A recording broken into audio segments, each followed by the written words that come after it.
Audio Jungle.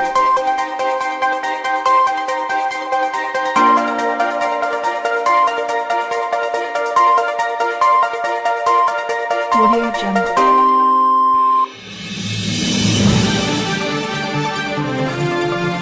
Audio Jungle. Yamba anataka na bokebi mais boyo kama ndeko yamba ya Martin Fayulu pe ba population nyonso bazolanda ya sima e bandi kokokana na makambo makambo besodoro mbanda zo senga bino omoni ke toza bote bate ko banso bozwa mina ngongo yo liboso ya radio to télévision bendele une émission ya sika na memeli bino 20 minutes téléma. Pourquoi 20 minutes téléma? Batata ba mama bandeko boye bate mboka na biso ekota likama mboka na biso ekota ezali ko senga yo téléma ngai na téléma. Ça fait 2 ans, M. Honoré Mbanda Zamboko Atumba, Azo Babiso Bolinga te boko téléma. Yango libita une émission, tout ça, kobenga 20 minutes téléma. Tout ça, là, juste 20 minutes, pour la télémisa yo. Pas battre, to komi na ngonga oyo, to kene na processus, ya soulèvement populaire. Bande koba koi kobano lelo, lamuka. C'est bien, mouta koi ko lamuka. Mais mosusa koi lamuka, tire ko na mbeto azo tala. Mais il faut le banaye téléma. Ce qui monte à téléma, tellement ça ko salango to banda ko tambola. Et pourquoi mon colonial d'humain Namboka Bruxelles. Coup d'envoi et ko pesamba pour un soulèvement populaire. Tozali ko banda processus ya soulèvement populaire. Ya moti na émission tozali ko bengango 20 minutes téléma. Ce qui bande ko balobi la muka. Mais moustotsubusu na ko la muka ba vai ko la mbeto. Et yango biso to lobi téléma parce que il y a 2 ans monsieur Laurent Bandalobaki boko téléma ngongango ekoki balamboka. To luki banzela nyonso to zuité mais zela tikali moko ici tikali moko soulèvement populaire. Yango le 10 mai na mboka Bruxelles to kutana partir ya 15h. Liboso na porte ya Namir poto banda processus ya soulèvement populaire. Batata ba mama bandeko yoza na Germanie. Yozali na Yukawa. Yozali na Scandinavie. Ozali partout en Europe, na France. Tokutana. Mpoto lo bela makambo ya mboka na biso. Pamba te mokolo wana ekozala mokolo monene. Biso banso bana Congo tokutana esika moko poto lo bela mindele batoyo bazali ko benda makambo ya mboka na biso lokola singa toyebisa bango te. Tokomi na ngonga ya légitime défense biso ba congolais to koyebisa bango te ke basunga biso mais biso ba congolais to komi na ngonga ya légitime défense yango tozo benga na biso nyoso ba mama ba tata ba patriote congolais bato ba yiki mboka za na maboko ba paya le 10 mai to kutana kuna na mboka Bruxelles e kozala peza molulu monene mpona yango na émission tozo benga 20 minutes téléma na komeka ko recadrer ndeko na biso moko depuis Kinshasa alekaki na télévision ya ndeko na biso Changu et pas ya Fabien depuis Kinshasa azali moko ya ndeko na biso cadre ya IDPS na kombo ya yamba na lingi na recadrer ndeko yamba na landio na bokebi nyonso olobi yopo landaka biso. Tozali biso baso ba congolais mais problème na biso ezali nini problème na biso ezali objectif ezali ndenge moko te yango bandeko liboso na laksabino tona lobela bino nini na ngina lobela ndeko yamba o azali congolais lokola biso na lingi bino bolanda 6 minutes bongo sima na mika koyebisa ndeko yamba parce que jouer la même siko bazwa 80% ya ba poste ministériel. Bazana plus de 90% bas sénateur, bazana plus de 90% ya bas gouverneur, bazana plus de 90% ya bas assemblée provinciale, etc. Ils ont tout et ils ont programmé de cette manière-là. Alors maintenant, ceux qui bango, bakosa la motema, parce que le président n'est pas un magicien. Si dans l'hypothèse dans telle ou telle province, mbonge zouami. Et puis, entre-temps, on va s'occuper du gouvernement, on va faire l'opération retour. Et que on va faire le président de la République, peut-être, à quoi Sengabi, non, na Sengi, justice basala musala moni justice yango environnement juridique na biso za pombobulu tala même na côté Sankourou cour d'appel a eu décision CNI a eu décision conseil d'état va annuler décision conseil supérieur a même na prérogative pour tout aïe pendant anéantir décision en conseil d'état moni mbulu yeke alors ce que vous avez modèle la justice ndingo wana le problème est très sérieux yango moni nga na bi problème na mboka na biso oye bien mama biso ngai epesa nga pasi mingi ebele ya bato nazolanda même na émission nyonso ezoleka na poto nga nakotaka mpe natala yango namona nga bi bacongolais baza très intéressé na mboka na bango mais eloko nde na comprendre te c'est que babiloko ezosala congolais azo préféré a critiquer abi ndeko na nga kutukutukutukutu yo kutukutu basomba yo yo kutukutu banoma yo yo kutukutu osala eloko te mais azo produire auto bengi proposition te na minute yo ya lelo ndeko na nga même ce que Zaki Martin Fayulu président de la République azan assemblée provinciale te azan na gouvernement central te azan ba sénateur te azan na ba député nationaux te a sala nini mama biso a sala nini alors on boni alors maintenant si à un moment donné il y a vie na biso na kata mboka na biso to lobaki ete to luka to longwa na bomboyo il est aujourd'hui plus que jamais que bato nyonso ya mayele baza na poto baza na kati ya mboka ba mengana ko réfléchir première chose nous avons gagné Félix Tshisekedi à la tête c'est un homme d'alternance. Alors ça la boni quelle est sa marge de manœuvre qu'est-ce qu'il lui faut pour qu'à la marge de manœuvre personne ne se pose cette question là. Tout le monde est intéressé à la vérité des îles. Oui, on supposons que, bon, vérité des îles, Martin vient, prenez les responsabilités. Il fait quoi? Il fait quoi? Tu sais que moi, Elika Mingi, en tout cas, moi, même, je suis très favorable, mais moi, nous avons reconnaître ma compétence, de quoi, papa Ngwanda. Ngwanda Azali, une machine. C'est un homme qui a de l'onction. Namakambetali, gestion Yamboka. Na makambo etali ba stratégie oh ils ont bien ordinaire mais ce qu'on moni bien Liboso azalaki na elikake non il n'est pas d'accord avec les élections et il a raison parce que tout ce que l'on est en train de voir aujourd'hui c'est que très clairement les choses n'ont pas l'air de marcher parce qu'il y a quelqu'un qui a une volonté volontariste de nous mettre dans une situation difficile. Mais alors maintenant il n'est pas d'accord à ça mais maintenant que Félix est arrivé au pouvoir.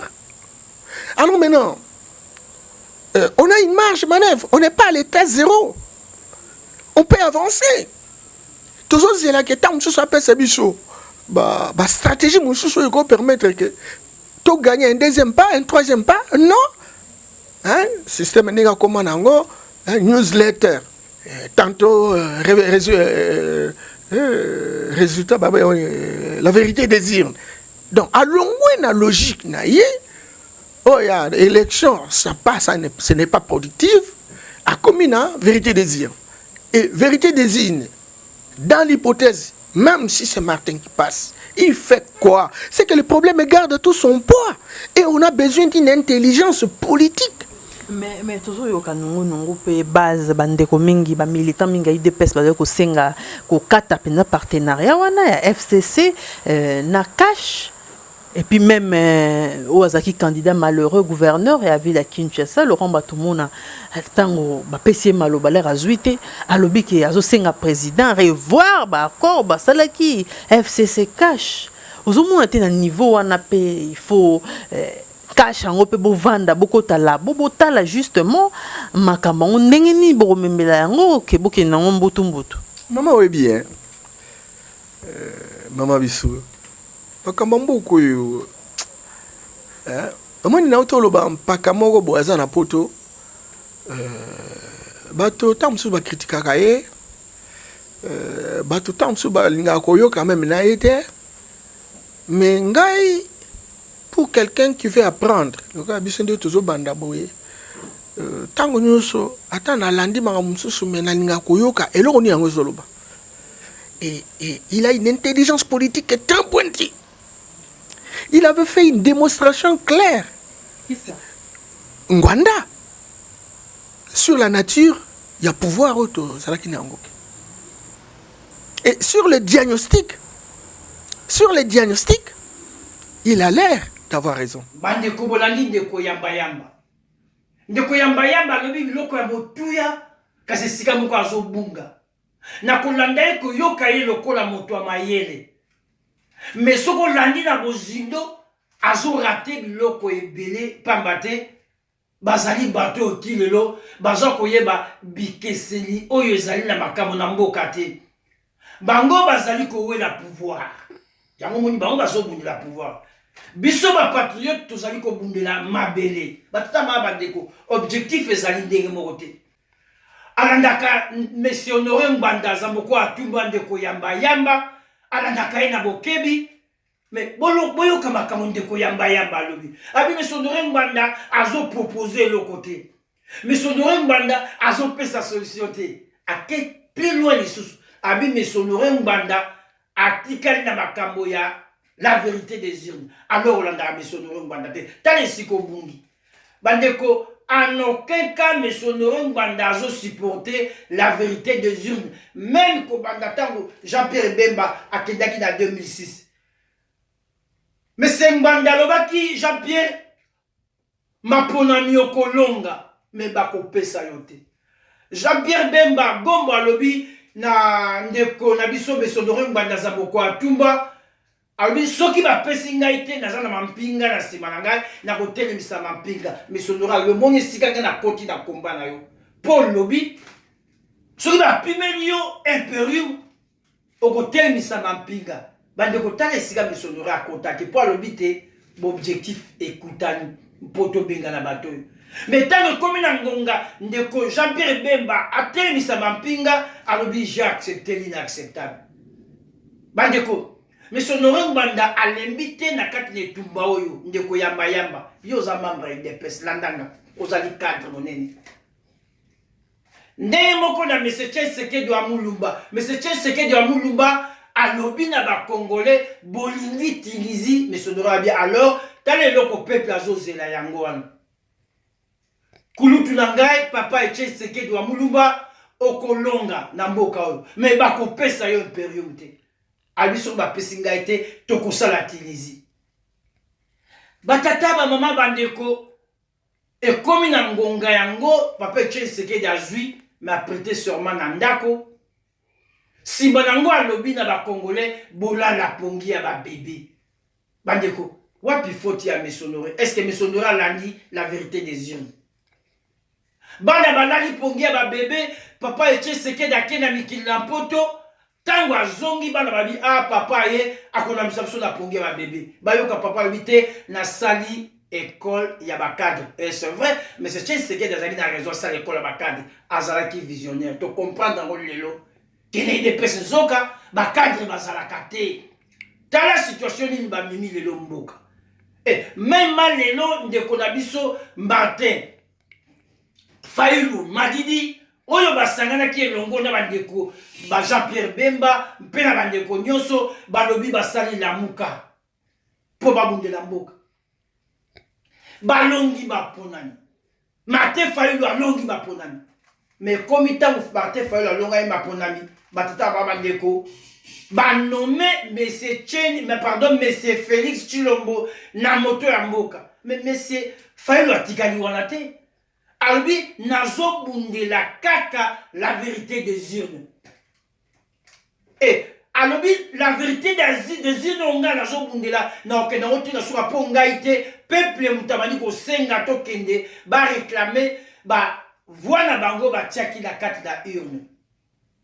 Mais son Honoré azolemba te pona olobela ba leader na biso bozali na mauvais côté ya kosenga la vérité des urnes pa ya bapaya wana pamba te situation ya mboka ezali situation nazo sabino mboka ezali na maboko bapaya mais Martin Fayulu atikali kaka wana te Martin lobi tokobongisa pepe et pepe la biso akotelema pour la soulèvement populaire mais tala esika objectif ya Martin Fayulu pe ba population nyonso bazolanda ya sima e bandi kokokana na makambo Monsieur Honoré azoloba mais Honoré atikali toujours na kopesa ma proposition.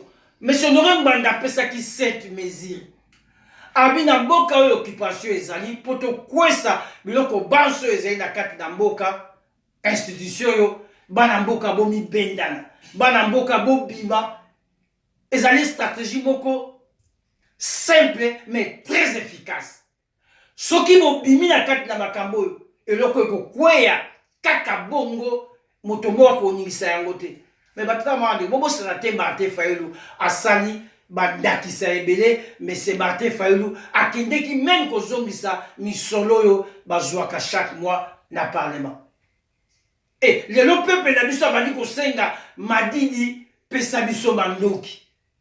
Martin Fayulu madidi ya lobby ngala zala likamba koloba te pa mate mboka ezali ya souverain primaire peuple. Lelo peuple muta kosala mosala na ye. Ndeko yamba yamba omoni tina na lingaki na ya na lakisa oke jamais M. Honoré Mbanda a tellement poil au la vérité des urnes. Mais M. Honoré Mbanda azali politicien congolais oyo a tellement makasi na kotelemisa peuple koyebisa ete mboka ezali na maboko ya bapaya. Pe asali diagnostic yo uti koloba yango. Obi M. Honoré Mbanda asali diagnostic kitoko pour la situation ya mboka akoki kozala to azali na raison. Est-ce que vous avez bolandi makambo M. Honoré Mbanda azo senga bino? Au moins que vous avez un objectif mokote. Bino pouvoir, vous en avez besoin pouvoir, alors vous allez prêt beaucoup habiter dans n'importe qui, même dans le diable pour besoin pouvoir. Mais biso dans la résistance M. Honoré Mbanda alors na cohabiter tout dans la coalition kaka na ba patriote o bazo bunda pona mabele. Tala isika to kabwa biso na bino. Bino pouvoir et le temps est pessimiste na bino raison botala ngonga nyoso ndeni lelo bobibi na poisa ndeni bokomi ko simbana na batoyo babuma ki peuple baburo ya peuple bozo senga lelo il faut solution il faut to aider Félix Tshilombo mais M. Honoré sa pesaki ba proposition Tshilombo lo babosembo Tshilombo andimake motalonga ki Martin Fayulu e ko sala eloko te Tshilombo asenga bolimbi c'est pas ya peuple. Et Tshilombo ayana a traversé dans le peuple, tokozala naï. Mais tant que Tshilombo a kosala makambo, M. Honoré asenga kite, na kati ya monyama, na kati ya moleke, oyo Tshilombo akoti, biso tokokota te poto yebi, bangubu, banyama mabe baza na kati. Quelle est la proposition M. Honoré asalaki? Na ute koyebisa yo, asalaka proposition même il y a 7 mesures. Ti lelo, proposition là, ezali toujours au jour. Alors, et là, nini yo komona na kati na M. Honoré Mbanda Zaboko Atumba, au lobby azo proposé te pe azo pe solution te. Le lobby no bo koti na kati ya moleke. Ne malemba o azali le parlementaire na kati na Congo a lobby ni bo komi FCC. Matata ma bandiko. Bo koti na kati. Proposition yo lito sabe bo komi na bapaya. Naba Rwandais, bosali bitoto, bosangani, toko ya koyebisa bino nini. Ndeko yamba yamba na kolanda o na koyoka yo ozana bolingo mboka. Mais il faut keba kosangisa makamba mabele na makamba pouvoir te. Yama moni banzela ya biso na bino ezokabwana. Bino bozotalela mingi ba pouvoir. 2004, M. Honoré Mbanda bimisi mokando bazobenga crime organisé en Afrique centrale. Pona kotalisa bino mwango nyonso babongisi pona mboka Congo pour le baboto la Congo na kati na mokanda wana yoza intellectuel luka yango ba nex ezali mikanda oyo ba Rwandais ba Kagame bakomi batindela rubewa pona kolakisa ke bakozwa minembwe bakomisa yango territoire 15 ans après minembwe komi territoire na miso na yo na miso na nga na miso na biso baso bandeko foti ya nani M. Honoré azoloba nyonso Sen asala nini soki bino boliko la nanzelo ya bisote soki bino bomoni ke ifo mboka ekende pona ba intérêt na bino pona ovanda likona ba mpunda pona misolo bomoni ke mboka ifo kende M. Honoré osala M. Honoré osala kaka na ba patriote bazo comprendre pour lobi to sikola ekolo M. Honoré lobaki makambo ya ba Ibiza mais le long temps pessimiste raison alobaki Ibiza oyo ezali loko ya mabe Ibiza oyo ekomo biso sika mabe mais ndeko yamba yamba yeba te deal to accord nyonso basala kango en dehors ya peuple et même makalikama na kati na mboka parce que peuple asa nango d'accord te ndakisa na kopesa yo ya musée Laurent asalaka pe deal ntango aye na ba James Kabarebe alobi bango nyonso baza ba congolais chef d'état-major James Kabarebe mais ntango moto epeleli ye na kati a dénoncé abina lobaka bino na monoko nini bango banso baza ba rwandais mpo bakuti miel ndeko yamba dil wana emema Laurent Désiré Kabila soki bosali angele te eza suwe na biso te soki bosali angele te dil wana ekomema bino bato oyo bosini accord oyo tala ntina tozosenga bino bozonga na nzela bolanda makambo mesenora azoloba botelemisa pepe mpo tobengana baburo na biso oyo baye kopesa biso mpasi na mboka babomi bamillion de congolais bapille économie ya mboka basali nyonso oyo balingi bino lelo bokomi baassocie na bango ntango tolobaki lobi bofingaki olobi oyo bino bato ya diaspora bolingi kofinga alors yo idps yango ozalaka ya wapi mpo na nini bakomi kobenga idps bataliban parce que balingi koyoka bandeko te nyonso bandeko bakoloba bango balingi kotia na matoi na bango te tolobaki na bino lobi bino na idps bolobaki Mobutu asalaki na barwandais na bureau ya Mobutu ezalaki na directeur mo bazali kobenga Bisengimana bino lobi bolobaki Mobutu asalaki mabe c'est vrai toza d'accord na bino mpo Mobutu atiaki Bisengimana un rwandais na nsima na ye à l'époque azalaki lokola premier ministre parce que chef ya gouvernement azalaki te ye azalaki lokola premier ministre mais bino bozongi na même erreur oyo Mobutu asalaki lelo bozwi Vital Kamerhe tête passante ya monsieur Félix Tshilombo botie na kati na mboka bosaleli nani azali kokosa e nani azoloba bosembo epai ya pepe ndeko yamba soko kolanda émission yo na bosenga yo ososola malamu olanda maso mesonora bandi koloba depuis etumba na ye ocomprendre nani aza na nzela ya solo e banani baza na nzela ya solo te alors émission na biso tolobaki ezali juste 20 minutes mpona kotalisa bino etumba ya mesonore ngbanda na bapatriote congolais yango tobengisi bino le 10 mai bamama batata bandeko bapatriote congolais peuple congolais makanisi etikali liboso epai na bino barésistant bato bakobikisa ekolo ezali biso na bino bato oyo totikali mokei poignée de gens tokobikisa bato boyeba te mouvement amène le mouvement biso ozomema yango lobi ekobikisa mboka tokutana le 10 mai biso banso na place de Namir na mboka ya Bruxelles mpona ko lancer processus ya soulèvement populaire mpona koyebisa bato bandeko nde na biso mouvement okoma nango telema bandeko mosusu balobaki lamuka mais nalobi na bino lamuka moto akozala lamuka mpe aza toujours kwa mbete mais il faut loba na ye telema soki moto atelemi akotuna yo na telema mpo tokende wapi yo koyebisa ye tobandi sikoyo marche vers soulèvement populaire baso bandaki biso botika malamu émission oyo tozali kobenga yango 20 minutes telema toanda kosala yango na mwa nyonso mbala moko ilopoka sosi na shima machine ozwa mbote abete mo na réalisation mpe André epai bino baso bozali kolo rappel bozwa mbote tobosali te danio epai ozali ozwa mbote ingeta Audio Jungle.